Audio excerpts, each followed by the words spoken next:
Hi friends, good evening. Welcome to Shankaran IA Study Circle. This is Dr. Harinath Reddy, Director of the Institute. Today in this particular video, we will try to discuss about reorganization of the states in India, the constitutional provisions relating to reorganization of the states in India, and then what is the context in which this particular topic is important, that we will see. In addition to this, there was a question which was asked on the procedure for state formation in 2016 TSPSC Group 1 Mains Exam 2016. That was a re-exam. In that there was a question on state formation, and that question also included, is it necessary to make a constitutional amendment when the states are reorganized in India. Then let us come back to the context in which this topic assumes importance. In 2015, in 2014,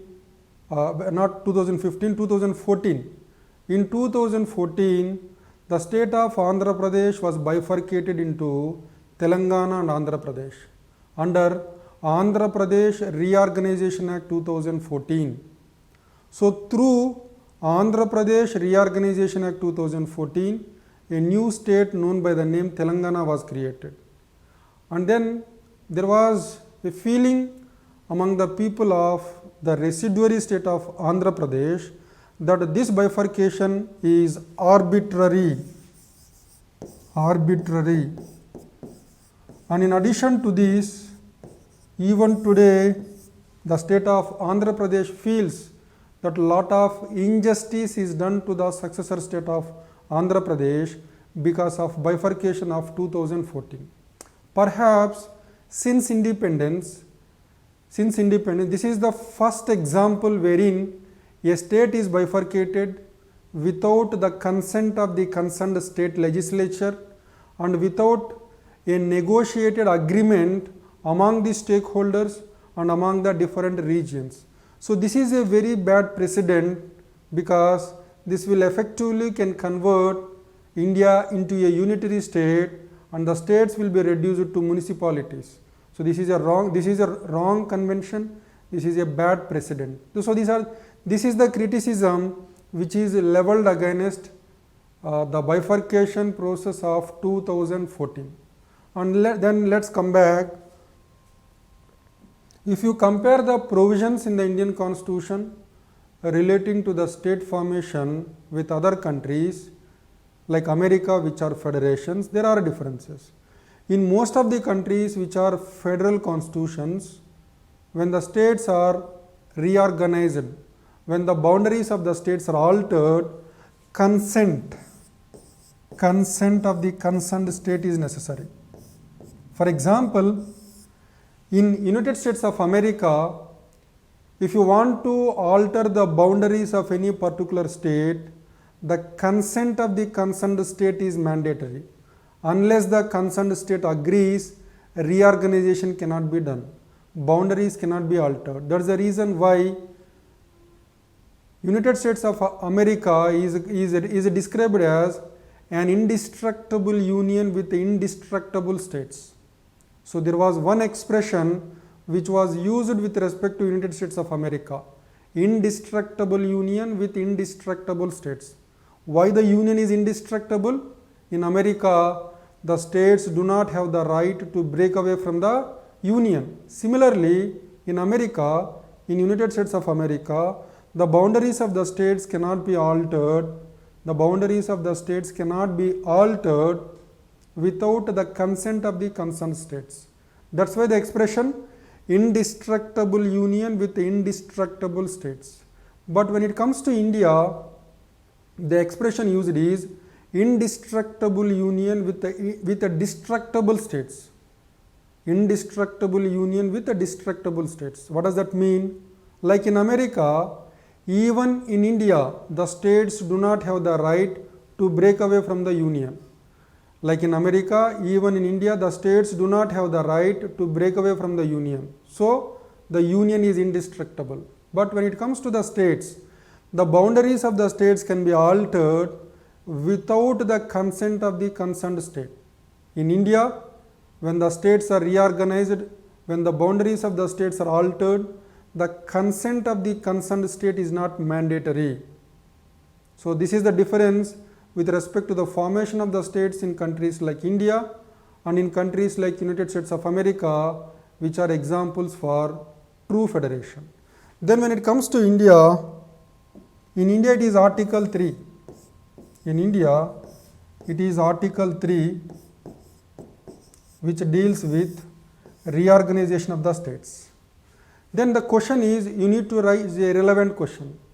Why did the framers of the Indian Constitution deviated from the system in America?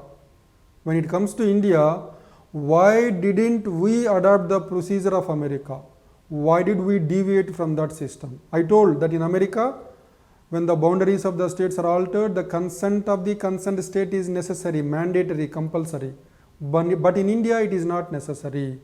What is the reason? What are the reasons? So there are a number of reasons for this. Remember, the framers of the Indian Constitution, with a lot of wisdom and with a lot of foresight, they have incorporated every provision in the Indian Constitution, and the same is true about the articles related to the state formation. Remember, when India was under the British rule, we had the British Indian provinces. Most of these British Indian provinces, they were multilingual provinces. So for example, say Madras British Indian province, then Bombay British Indian province. So people speaking different languages were part of one British Indian province. So multilingual provinces, there will be no natural cohesion among the people speaking different languages. So after India got independence on 15th August 1947, there was a strong demand for reorganizing the states on the basis of language. So there was this demand even before India got independence. Even before India got independence on 15th August 1947, well before India got independence, there was a demand for reorganizing the provinces on the basis of language. So the framers of the Indian Constitution felt that every time the state is reorganized, if a condition is put like the consent of the state is necessary, then reorganizing the boundaries of the states will become a very difficult exercise. Keeping this in mind, the framers of the Indian Constitution wanted to give flexibility to the Union government and to the Indian Parliament to reorganize the states for greater unity and integrity of India. So this is one important reason. And this belief of the framers of the Indian Constitution is proved to be right in course of time. For example, the major reorganization of the states in India, it happened in 1956. In 1956, on the basis of the recommendations of the first States Reorganization Commission. The first States Reorganization Commission was headed by Fazal Ali. So that's why this is also called Fazal Ali Commission. The other two members of this commission are H.N. Kunjuru and K.M. Panikar. Hrudayanath Kunjuru and K.M. Panikar. K.M. Panikar. So the major reorganization of the states after India's independence on the basis of the language was done for the first time in 1956 on the recommendations of a 3-member First States Reorganization Commission. So even Nehru had a fear, had an apprehension that if reorganization of the states is taken up very early after the birth of the republic, this may destabilize India. That's the reason why when the JVP committee was appointed in 1948, JVP means here Jawaharlal Nehru, Vallabhbhai Patel, Pattabhi Sitaramaiah. So to look into the demand of reorganizing the states on the basis of language, in 1948, a committee was appointed known by the name JVP committee. So this committee rejected reorganizing the states on the basis of language because Nehru had a fear in his mind that if the issue of reorganization of the states is taken up in the young nation, that may undermine the stability of this country. So because of this fear, because of this apprehension, he rejected reorganizing the states on the basis of language, though he knew very well that there is a strong popular demand for reorganization of the states on the basis of language. But this was, Nehru wanted to postpone reorganization of the states on the basis of language, but he could not postpone it for long, and finally, on the basis of the report of the Fazl Ali Commission in 1956, there was major reorganization of the states on the basis of language. And very surprisingly, this reorganization on the basis of language, instead of destabilizing India, has further strengthened the unity and integrity of India.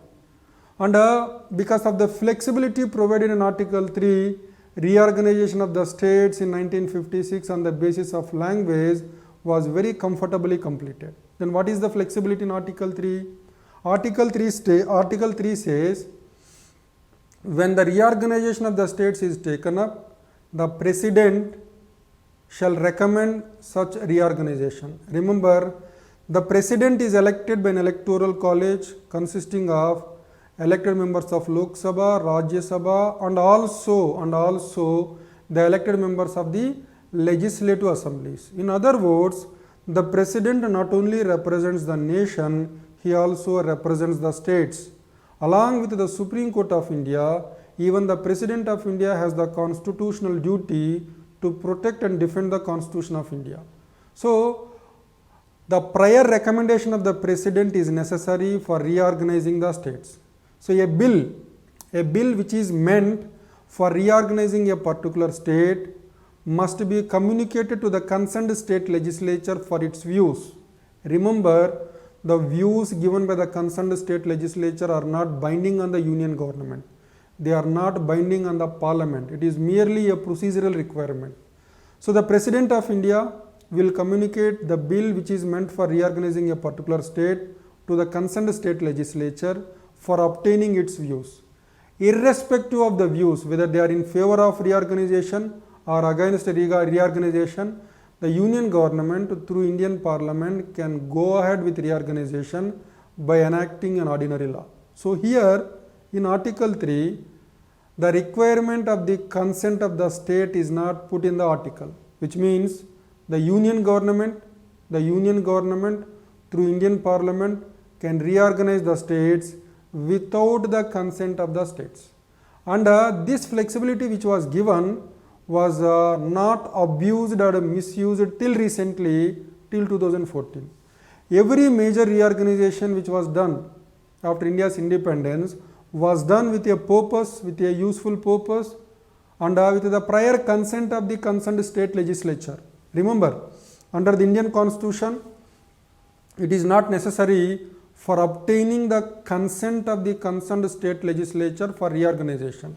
Despite this, till 2014, every major reorganization in India was done by obtaining the prior consent of the concerned state legislature through a negotiated settlement among the stakeholders and also through an independent commission looking into all these issues.